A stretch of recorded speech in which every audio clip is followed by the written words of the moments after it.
আসসালামু আলাইকুম এভরিওয়ান, কেমন আছেন সবাই? আশা রাখি আল্লাহ পাক সবাইকে সুস্থ রাখছেন, ভালো রাখছেন। তো পাস্তা তো সবাই খেয়েছেন, আমি যেভাবে রান্না করি সেটা আপনাদের সাথে একটু শেয়ার করছি। তো আজকে আমি করছি হচ্ছে চিকেন পাস্তা। তো চিকেন পাস্তা করার জন্য আমি এখানে মুরগির বুকের মাংসগুলোকে নিয়ে নিয়েছি, দিয়ে দিচ্ছি হচ্ছে আদা রসুন বাটা আর জিরা বাটা।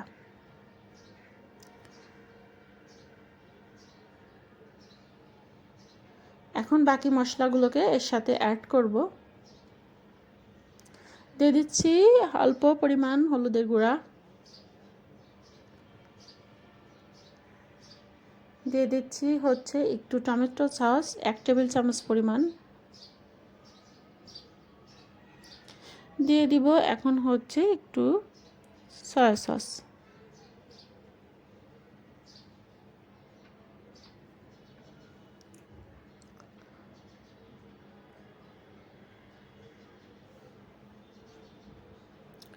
এখন দিয়ে দিলাম পরিমাণ মতো লবণ, দিয়ে এটাকে মেখে নিব, কিছু সময়ের জন্য রেস্টে রাখবো। আর দিয়ে দিচ্ছি হচ্ছে মরিচের গুঁড়া। মরিচের গুঁড়াটা যে যার টেস্ট অনুযায়ী দিবেন, আবার চাইলে এখানে কিন্তু গোলমরিচের গুঁড়াও দিতে পারেন, আমি মরিচের গুঁড়াটাই দিয়ে দিয়েছি।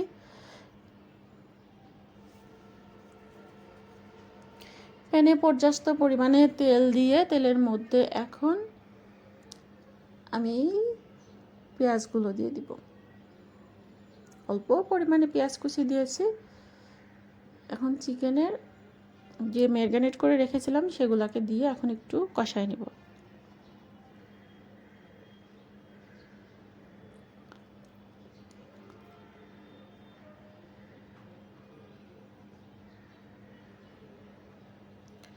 চিকেন থেকে যে পানিটা উঠবে সেটা দিয়ে কিন্তু চিকেনটা কষানো হয়ে যাবে, এখানে কোনো পানি অ্যাড করা লাগবে না।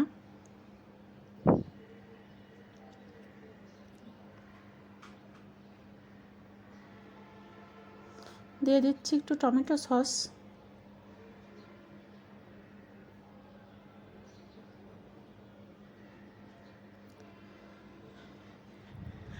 বেশ ভালোভাবে সুন্দর করে কষায় নিতে হবে, গোশটাকে ভালো করে সেদ্ধ করে নিতে হবে। আর এই পর্যায়ে দিয়ে দিচ্ছি আমি একটু ক্যাপসিকাম, গাজর, এগুলো আমার ফ্রিজে ফ্রোজেন করা ছিল, এই অবস্থাতেই আমি এখানে ব্যবহার করছি।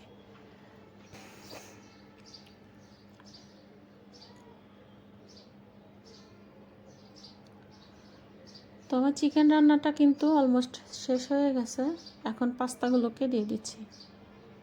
তো পাস্তাগুলো বেশ কিছু সময় ধরে থাকার কারণে একটু চাপ হয়ে গেছে, তো সমস্যা নেই, এটা কিন্তু কিছু সময় হালকা একটু তাপে জাল করলেই চাপটা ছুটে যাবে, তারপরে নাড়লে পরে ঠিক হয়ে যাবে।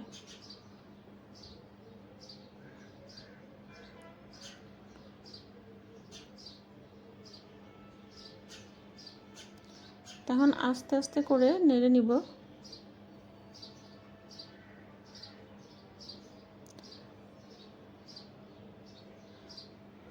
তো এখন এগুলোকে সার্ভ করার পালা।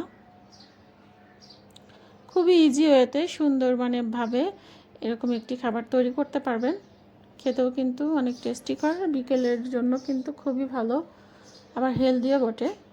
তো আজকের রেসিপিটি আপনাদের কাছে কেমন লাগছে সবাই অবশ্যই কমেন্টের মাধ্যমে জানাবেন। সবাই সুস্থ থাকবেন, ভালো থাকবেন। আজকের ভিডিওটি আমি এখানেই শেষ করে দিচ্ছি। আল্লাহ হাফেজ।